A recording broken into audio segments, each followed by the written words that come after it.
She said we're better as friends, as she walked away, so I treated her like any other casual acquaintance. Now she's begging me to care like I used to, but I'm not interested anymore.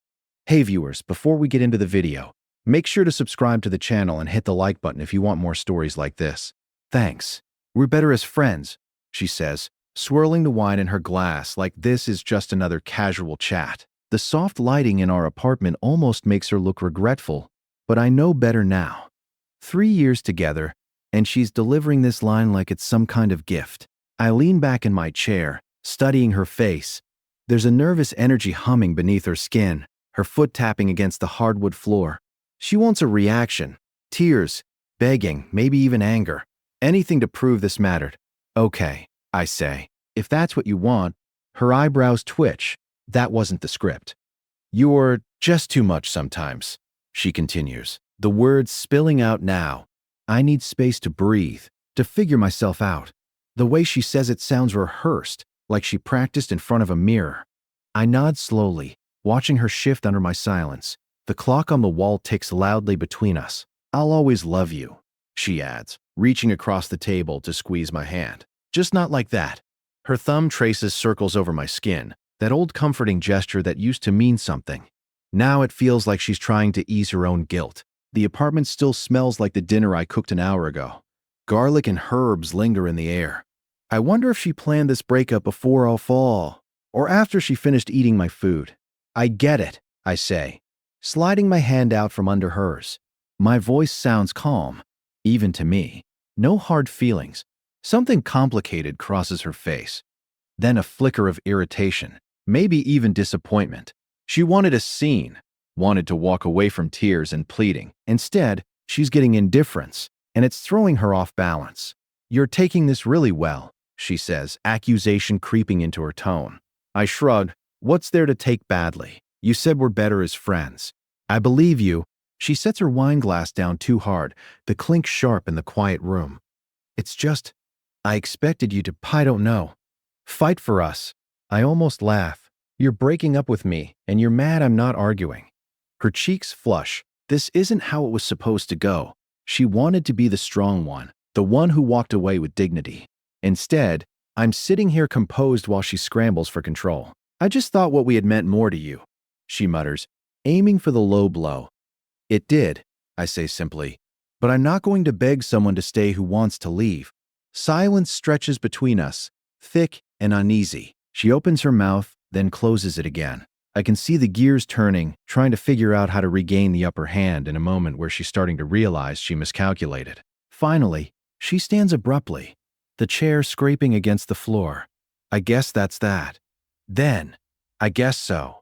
She lingers, waiting for me to say something else, to give her the emotional payoff she came for. When I don't, she grabs her purse and heads to the door. I'll text you. She tosses over her shoulder, already reaching for the handle. Sure, I say. Take care. The door shuts with a soft click. I sit there for a while, listening to the hum of the refrigerator and the distant traffic outside. Then I pull out my phone and order a pizza because screw it, I'm hungry and my life isn't over. Just different. The first text comes 3 days later. Hey, can we talk? I wait until after lunch to respond. Sure, what's up? The typing bubble appears immediately, lingers, disappears, then returns. I just miss you. This feels weird. I sip my coffee, watching the words sit there. I know what she wants. For me to say I miss her too, that this is killing me, that I've been staring at my phone waiting for her to reach out, but I haven't. Her answer is instant. Are you okay? Like really okay? I can almost hear the frustration in her words. She needs me not to be okay. Needs this to have wrecked me the way it's clearly starting to affect her. I'm good, I say. Went hiking yesterday. Weather was nice. The bubble pops up again, stays there for a full minute. Oh, that's good. 2 weeks later, she calls at 1:17 a.m. I let it go to voicemail. The next morning, I listen to it while making breakfast. Her words are slurred. Glass clinking in the background, her voice thick like she's been crying. I don't get why you're being like this. We said we'd stay friends. Friends answer when their friends call. Around noon, I text back, hey, saw I missed your call. Everything all right? 5 minutes later, she responds, no, Mark and I got in a huge fight. I just really needed someone to talk to. Mark, the coworker she'd been texting for months before we ended things. The one she swore was just a friend. That sucks, I say. Hope you guys work it out. The typing bubble appears, disappears, then returns. Are you serious? That's all you have to say. Wait an hour before replying. What do you want me to say? I don't know. Maybe act like you care. Like we actually meant something to each other. I set my phone down and finish my coffee. When I check it again, there are 3 more messages. You're really just going to ignore me now. This isn't what friends do. Whatever. I see how it is. I don't respond. A month in, she asks me to help her move. My lease is up. She texts, I could really use an extra set of hands Saturday. I stare at the message. The audacity almost makes me laugh. Can't. I reply, busy that day. Doing what stuff? She doesn't respond for hours. Then, late that night, most people would at least pretend to have a real excuse. Most exes wouldn't ask their ex to help them move in with their new boyfriend. I write back. The bubble pops up, stops, starts again. Finally, I just thought we were better than this. Better than what? I ask. Then acting like strangers, like none of it mattered.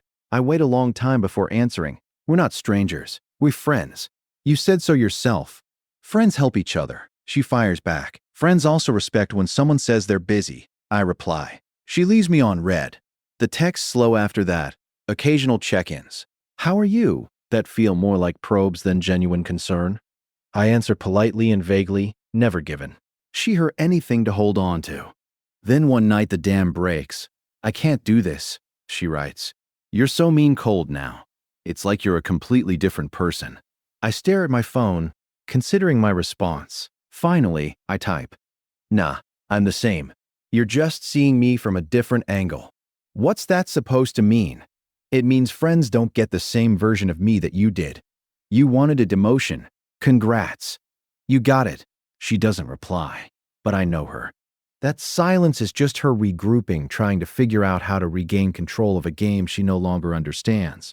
And I know eventually she'll try again. People like her always do. The first time she really loses it is over a missed birthday. Her text comes in at 8:03 a.m. on what used to be one of the most important dates on my calendar. You didn't even say happy birthday. I wait until after work to respond. Oh, this, today. Happy birthday. Her reply is immediate. You never forgot before. I can picture her face, that wounded, disbelieving expression she gets when reality doesn't bend to her expectations. I used to hate that look. Now it's just irrelevant. Sorry, I type. Been busy, with 3 dots appear. Disappear. Mark forgot too. I spent the whole day alone. Oh, there it is. I don't answer. The calls start in week 6. First, late-night drunk dials, slurred voicemails. I delete without listening. Then midday calls I let go to voicemail. Then finally, the 3 a.m. panic ringtone that signals she's decided this is an emergency. I silence my phone and go back to sleep. The next morning there are 17 missed calls and a single text. I needed you last night. I pour myself coffee before responding. Everything okay? And no, everything is not okay. Mark and I broke up. I was a mess and you couldn't even answer your phone. I take a sip of coffee. The morning sun feels good through the kitchen window. That sucks, I reply. You should call a friend. The typing bubble lingers for a full minute before her response comes through. I was calling a friend. Oh, I write. Well, I was asleep. Try a therapist. She shows up at my apartment on a Tuesday. I open the door to find her standing there.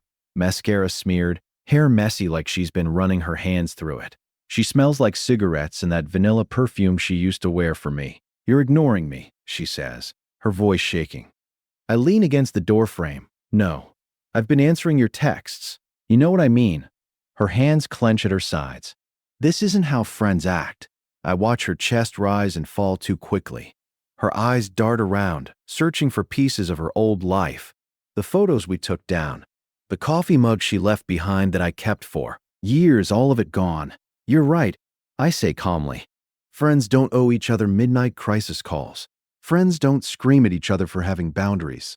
Friends don't show up unannounced demanding emotional labor. Her face twists. Since when are you such an emotionless robot? Since you told me we were better as friends. I cross my arms. This is what that looks like. She opens her mouth, then closes it. For the first time, I see it click. The realization that I am not playing a revenge game. That this isn't a tactic to win her back. This is just what's left. You don't get to hate me for treating you exactly how you asked to be treated. I say quietly. Tears spill down her cheeks, but they're not the kind that used to gut me. Not the pretty, performative ones that meant I needed to fix something. These are messy. Real. You were supposed to. Her voice breaks. What? I ask. Wait around as your backup plan. Stay on the hook in case things didn't work out with Mark. She doesn't answer. She doesn't have to. The silence stretches between us, heavy with everything she'll never say out loud. After a moment, I step back and reach for the door. You should go. For a second, I think she'll argue. Then her shoulders sag, all the fight draining out of her at once. When the door closes behind her, I realize something strange. I'm not angry. I don't feel any ping at all. Ras text comes a week later. Maybe we could try again. I stare at it for a long moment before typing my reply. Nah, we're better as friends, remember? Then I'd block her number.